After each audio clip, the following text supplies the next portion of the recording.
अगर सबसे मुश्किल पेपर बनाते, सबसे मुश्किल भाई साहब ऐसा पेपर बनाया, ऐसा पेपर बनाया जैसा आज तक पेपर नहीं आया था फिजिक्स का, सबसे सबसे टफ फिजिक्स बनाया।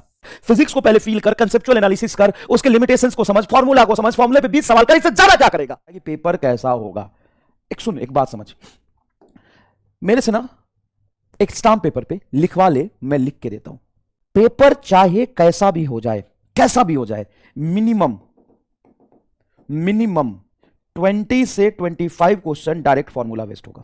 सिंगल एक फॉर्मूला लगेगा और उस पे आंसर आएगा। तू मेरे से लिखवा ले, कारण बताता हूं। जेईई मेन का पेपर देख लेना, 30 में से मैं तुम्हें दिखा दूंगा हर सेशन का, हर साल के जेईई मेन का पेपर 30 में से 20 से 15 से 20 सवाल, मतलब 70% सवाल, 50 से 70% सवाल, 15 से 20 सवाल डायरेक्टली फॉर्मूला बेस्ड होता है जेईई मेन में। और तुम नीट का पेपर दे रहे हो, और ऑफिशियली नीट में बेटा, नीट में मैथ नहीं है, ऑफिशियली मैथ नहीं है। मैथ की जगह पे क्या है? बायो यो है। अब जब बायो यो है, आपने मैथ नहीं पढ़ा, तो आपको हम एक्सक्लूड कर दे कि मैथमेटिकल बहुत लेंथी सवाल आपसे नहीं पूछेगा। बहुत सिंपल सा फंडामेंटल सा लॉजिक है। आपने कोई डिफरेंशिएशन पे पीएचडी थोड़ी ना किया है। मैथ वाले डिफरेंशिएशन पे पूरा किताब सॉल्व करते हैं, इंटीग्रेशन करते हैं, उनको बायोलॉजी नहीं पढ़ना। बायोलॉजी की कॉम्प्लेक्सिटी, बायोलॉजी इतना टफ सब्जेक्ट, इतना हार्ड सब्जेक्ट, इतना मतलब भाई आसान थोड़ी ना जेनेटिक्स और ये बॉडी पार्ट्स और इसका मैकेनिज्म समझना। तो आप बायोलॉजी पढ़ रहे हो मैथ की जगह पे, मतलब आप बायो यो हो, आपने बहुत लेंथी मैथमेटिक्स नहीं पढ़ी है। तो जो भी फिजिक्स में सवाल आएगा उसमें इस बात का ध्यान रखा जाएगा कि आप बायोलॉजी नहीं पढ़े हो, सॉरी मैथ नहीं पढ़े हो। मैथ नहीं पढ़े हो तो मैथमेटिकल लेंथी सवाल आपसे नहीं पूछेगा, कंसेप्चुअल सवाल पूछेगा। तो चाहे आज तक का मतलब आज जब से नीट हो रहा है तब से लेकर के अभी तक का, अगर सबसे मुश्किल पेपर बनाते, सबसे मुश्किल भाई साहब ऐसा पेपर बनाया, ऐसा पेपर बनाया जैसा आज तक पेपर नहीं आया था फिजिक्स का, सबसे सबसे टफ फिजिक्स बनाया, सबसे टफ फिजिक्स बनाया भाई साहब, आज तक के इतिहास में सबसे मुश्किल सवाल आया, तो 20 से 20 सवाल डायरेक्ट फॉर्मूला बेस्ड होगा। ला मैं लिख के देता हूं, पढ़ाना छोड़ दूंगा। तू मानता ना कि 2016 का पेपर सबसे मुश्किल था, उसमें से 30 सवाल डायरेक्ट फॉर्मूला बेस्ड है। आज तू जाके देख ले, वेरीफाई कर ले, फिर मेरे पास आ जाना।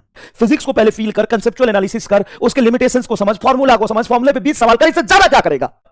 सबसे पहले तुम्हें किसकी तैयारी करनी है? सर इसकी तैयारी करनी है कि डायरेक्टली एक single formula, direct theory, direct formula पे 20 से 25 सवाल आएंगे। सर समझ गया। अब आते हैं 10 से 15 सवाल ऐसे होंगे, 10 से 15 सवाल मतलब 20 से 30 हो गया और 15, 25, 40 हो गया। ऐसे सवाल आएंगे जो मीडियम लेवल के होंगे, जिसमें लैंग्वेज थोड़ा सा टफ होगा, लेकिन होंगे डायरेक्ट फॉर्मूला बेस्ड हैं। सर लैंग्वेज वाले क्वेश्चन की प्रैक्टिस हो जाएगी तो काम हो जाएगा। हाँ, मीडियम लेवल के सवाल।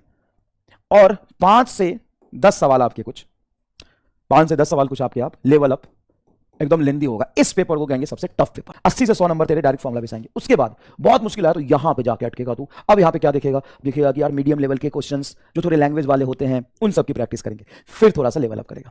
ठीक है, ये सबसे टफ पेपर की कहानी है। अब अगर मीडियम लेवल का पेपर आता है तो क्या होगा? अगर मीडियम लेवल की पेपर आता है तो मीडियम लेवल में 30 से 35 सवाल डायरेक्ट फॉर्मूले पे होंगे, एकदम इजी डायरेक्ट फॉर्मूले पे होगा। और 5 से 10 सवाल तेरा क्या होगा? मीडियम लेवल का होगा। 1 से 2 सवाल टफ होगा। अगर तू 30 से 35 सवाल कर लिया तो तेरे आगे ना भाई 140 नंबर के आसपास। और जैसे 20 और 21 का इजी पेपर आता है, तुम्हारा 35 से 40 सवाल डायरेक्ट फॉर्मूले पे था। हाँ, 35 से 40 सवाल था और 15 से 20 सवाल मीडियम लेवल का था। टफ बहुत लेंदी 1-2 भी नहीं था। अब पेपर आने की ज्यादा प्रोबेबिलिटी इसकी और इसके, इसका नहीं है भाई। ये तो एक्सट्रीम केस बताया मैंने, तो इसी में खुश हो गया था। ये तो मैंने एक्सट्रीम केस बताया, बहुत होगा तो ये होगा। अगर बहुत बहुत बहुत सालों का, 10 साल 20 साल 25 साल से सबसे मुश्किल पेपर बनाएगा तो ये होगा। पेपर टफ का मतलब क्या है? पेपर टफ का मतलब है 25 question directly formula based, 15 question से 20 क्वेश्चन एवरेज और 5-10 मुश्किल। ये होता है सबसे मुश्किल सवाल। अब थोड़ा टफ बनेगा तो कैसा आएगा? ऐसा आएगा मीडियम लेवल का। तो 90% चांस है ये पेपर आने का। यही आएगा पेपर, लिख के रख ले, नहीं तो ये आएगा। अब जब ऐसा पेपर आएगा तो मैं बता दूं कि 99% मतलब 95% बच्चों के, 90 से 95% बच्चों के इस पेपर में एवरेज नंबर 80 की 100 के आसपास आएगा। कट ऑफ अपने आप नीचे आएगा। बात बराबर है, तुम इस पेपर में 100 लाओ और इस पेपर में 140 लाओ, इस पेपर में 160 लाओ, इक्विवेलेंट है। कट ऑफ सारा सवाल तू कर लेगा तो तू मास्टर नहीं बन जाएगा। अगले साल हम क्या भीख मांगेंगे रोड पर? हमारा क्या काम है फिर? चले जाए हम हरिद्वार, हिमालय चले जाए क्या? हम हिमालय चले जाए क्या? हम हमको छोड़ेगा कि नहीं छोड़ेगा? हम भी अपना रोजी रोटी करे कि नहीं करे? सब कर लेगा तू, मतलब कुछ भी। अगर तू हम तुमको करने भी नहीं देंगे, कुछ चीजें बचा के रखेंगे ना अपने लिए। तुमसे अगर 2-4 सवाल नहीं होते तो तुम डिमोटिवेट हो जाते हो, जबकि जरूरत नहीं है। उन 2-4 सवालों को सीख लो ना भाई, आगे आगे बढ़ो। 4 महीने लगातार सीखते चलोगे तो वो लेवल भी आएगा जिस दिन सब कुछ कर लोगे। और मान लो तुम सब करने लगे तो फिर हम डिमोटिवेट नहीं हो जाएंगे। हम इंसान नहीं है। पॉलिटिक्स में चले जाना, अच्छा क्या करेंगे उधर जाके? एक काम आता है वो तुम करने नहीं दोगे, सारा तुम कर लोगे, हम डिमोटिवेट हो जाएंगे ना रे गधे। फिजिक्स वाले के सारे मास्टर रोड पे आ जाएंगे, तू ही बन जाना, सब मास्टर बन जाए। आजकल बंदे भी हैं, नेट क्वालिफाई कर लिया नहीं कि मास्टर, छोड़ देते हम।